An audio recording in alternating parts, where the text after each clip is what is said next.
नमस्कार, मैं आरबी सिंह यादव और आप देख रहे हैं मेरा YouTube channel R B Singh Yadav editor. आज मैं ईरान पर बात करूंगा, केवल और केवल ईरान पर। ईरान ने दुनिया को क्या दिया, ये सारी चीज़ें हम आपके सामने रखेंगे। ईरान आज से नहीं, पिछली कई सदियों से दुनिया को मालूम नहीं क्या क्या देता आया है। अब मैं आपको बता दूं, भारत में जो लालटेन प्रयोग होती है उसका आविष्कार भी ईरान में हुआ।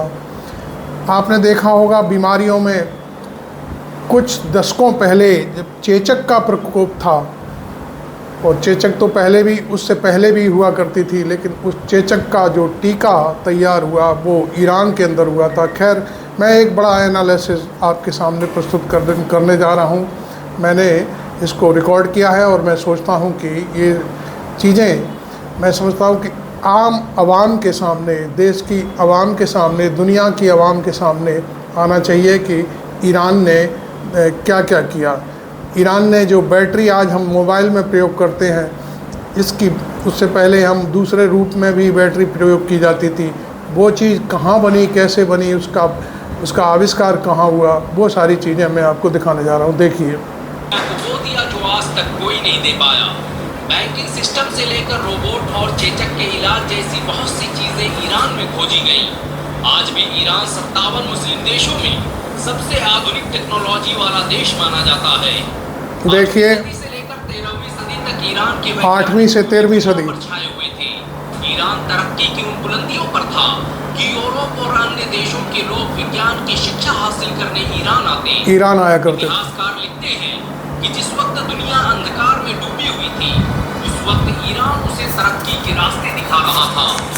अमेरिका जिस वक्त नासा के बारे में सोच भी नहीं पाया था, उस वक्त ईरानी वैज्ञानिक ऑब्जर्वेटरी में बैठकर रिसर्च कर रहे थे। साइंस, लिटरेचर, आर्ट और इन्वेंशन के क्षेत्र में ईरान की कुर्बानियों और उसके योगदान को कभी भुलाया नहीं जा सकता। यहाँ तक कि आज हम मोबाइल में जिस बैटरी का इस्तेमाल करते हैं, इसकी खोज भी ईरान में की गई थी। ईरान पहला देश था जिसने बैटरी का निर्माण किया। जैसे जैसे वक्त गुजरता गया, इसी बैटरी को विस्तार देते हुए आधुनिक बैटरियों का निर्माण किया गया। जब दुनिया बैटरी के बारे में जानती भी नहीं थी, तब ईरान के मुसलमान इसका इस्तेमाल कर रहे थे। ईरान की ये पहली खोज नहीं थी, बल्कि इससे पहले 9वीं सदी ईस्वी में मूसा ब्रदर्स ने दुनिया के पहले गैस मास्क का आविष्कार किया था, जो आज भी इस्तेमाल किया जाता है। बनु मूसा 3 भाई थे, जिनका नाम अबू जाफर इब्ने मूसा, अबुल कासिम इब्ने मूसा और हसन इब्ने मूसा था। और इन तीनों ने मिलकर 100 से ज्यादा आविष्कार किए और अपनी किताब अल-हियल में ऐसी मशीनों का जिक्र किया जो आज भी इस्तेमाल की जाती हैं। बनु मूसा की लिखी ये किताब 19वीं सदी तक अमेरिका और यूरोप की यूनिवर्सिटियों में पढ़ाई जाती रही। इस किताब में उन्होंने जिन 100 चीजों का आविष्कार किया था, उनमें से 25 तो आज भी इस्तेमाल किए जाते हैं। आपको ये जानकर शायद हैरानी हो सकती है कि भारत सहित पूरी दुनिया में सालों तक जिस लालटेन का इस्तेमाल किया जाता रहा है, उसकी खोज मूसा ब्रदर्स ने ही की थी, और इसका जिक्र उनकी किताब में भी मिलता है। मूसा ब्रदर्स के बहुत से आविष्कार तब यूरोप पहुंचे जब इटली के मशहूर वैज्ञानिक लियोनार्डो दा विंची ने उनकी किताब का अनुवाद लैटिन भाषा में किया। यूरोप के पुनर्जागरण के दौर में ईरान और मुस्लिम देशों में लिखी 1 लाख से अधिक किताबें लैटिन भाषा में ट्रांसलेट की गई, और किताबों के इन्हीं ट्रांसलेशन के जरिए मुसलमानों का ज्ञान यूरोप पहुंचा। ईरान ही वो देश था जिसने दुनिया को सबसे पहली पवन चक्की दी। मुस्लिम वैज्ञानिक अल-मसूदी ने अपनी किताब में हवा से चलने वाली एक ऐसी पवन चक्की का जिक्र किया जिसका इस्तेमाल बागों को पानी देने और दूसरे कामों में किया जाता था। आज बिजली को बनाने के लिए बड़ी बड़ी पवन चक्कियों का इस्तेमाल किया जाता है, लेकिन मुसलमान आज से 1000 साल पहले ईरान में इसका इस्तेमाल कर रहे थे। ईरान में ऐसे ऐसे वैज्ञानिक पैदा हुए जो न होते तो आज हम सैकड़ों तरह की दवाओं से महरूम रह जाते। मेडिकल इंडस्ट्री को खड़ा करने में मुसलमानों का बड़ा योगदान रहा। बहुत कम लोग जानते हैं कि 9वीं सदी ईस्वी में ईरान में पैदा होने वाले मशहूर साइंटिस्ट ज़करिया राजी ने सल्फ्यूरिक एसिड की खोज की थी। ये दुनिया का पहला व्यक्ति था जिसने साइकोलॉजी पर किताब लिखी और फिजियोथेरेपी के बारे में दुनिया को बताया। ज़करिया राजी ने न सिर्फ चेचक का इलाज खोजा, बल्कि उसी ने सबसे पहले चेचक और खसरा के फर्क के बारे में बताया। दुनिया में बैक्टीरिया की खोज सबसे पहले ज़करिया राजी ने ही की थी। आज हॉस्पिटल में जो फर्स्ट एड किट इस्तेमाल की जाती है, उसका कॉन्सेप्ट सबसे पहले इसी वैज्ञानिक ने पेश किया था। 12वीं सदी तक मुस्लिम शासकों ने ईरान को दुनिया की सुपर पावर बना दिया था। दुनिया भर से लोग तालीम हासिल करने ईरान आते थे। 1258 ईस्वी में जब मंगोलों ने ईरानी सल्तनत पर हमला किया और उनकी लाइब्रेरियों में आग लगा दी, तो महीनों तक उसके धुएं से आसमानों पर सूरज नहीं दिखाई दिया।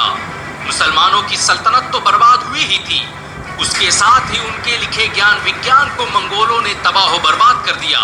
और इसका असर कई सालों बाद देखने को मिला, जब मुसलमान साइंस के मैदान में पीछे होने लगे। आज दुनिया मुसलमानों से पूछती है कि उन्होंने किया क्या है, लेकिन उन्हें नहीं पता कि एक दौर ऐसा भी गुजरा है जब विज्ञान के फलक पर मुसलमानों का राज हुआ करता था। आज दुनिया जिस स्टेनलेस स्टील का इस्तेमाल करती है, उसकी खोज भी ईरान में की गई थी। ब्रह्मांड कुदरत की अनंत ऊर्जा का स्रोत है। का इस्तेमाल करती है, उसकी खोज भी ईरान में की गई थी। जर्नल ऑफ आर्कियोलॉजिकल साइंस में प्रकाशित एक रिपोर्ट के मुताबिक ईरान में सदियों पहले बनाई गई तलवारें, खंजर और दूसरी चीजें स्टेनलेस स्टील से बनाई जाती थी। ईरान का शहर चाहक स्टेनलेस स्टील का सबसे बड़ा गढ़ था।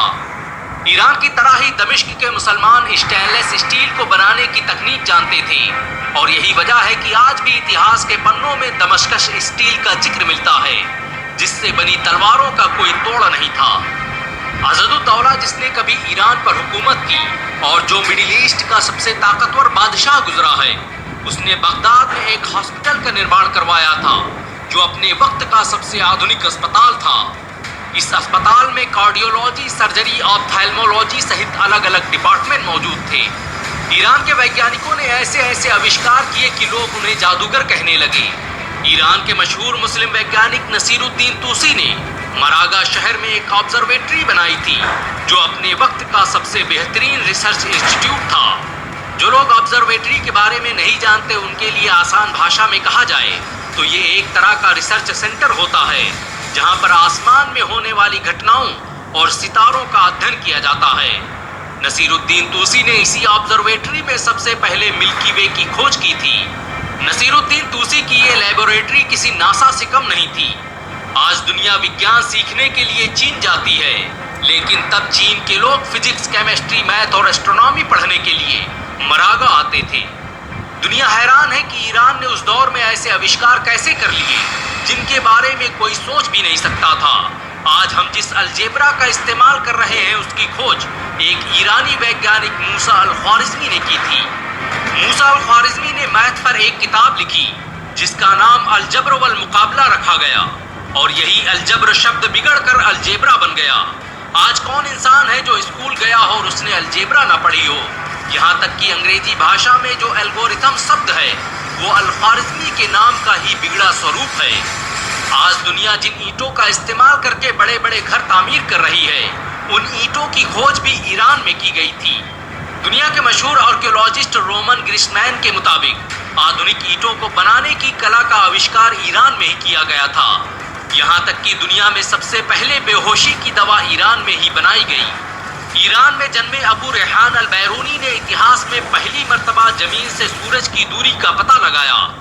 महमूद गजनवी ने जब ईरान को फतेह किया, तो अल-बैरूनी उनके साथ गजनी चले गए। उन्होंने बगैर किसी आधुनिक तकनीक के धरती की रेडियस का पता लगाया, जिसे देखकर आज के वैज्ञानिक भी हैरान हैं। भारत के इतिहास पर लिखी पहली किताब किताबुल हिंद अल-बैरूनी ने ही लिखी थी।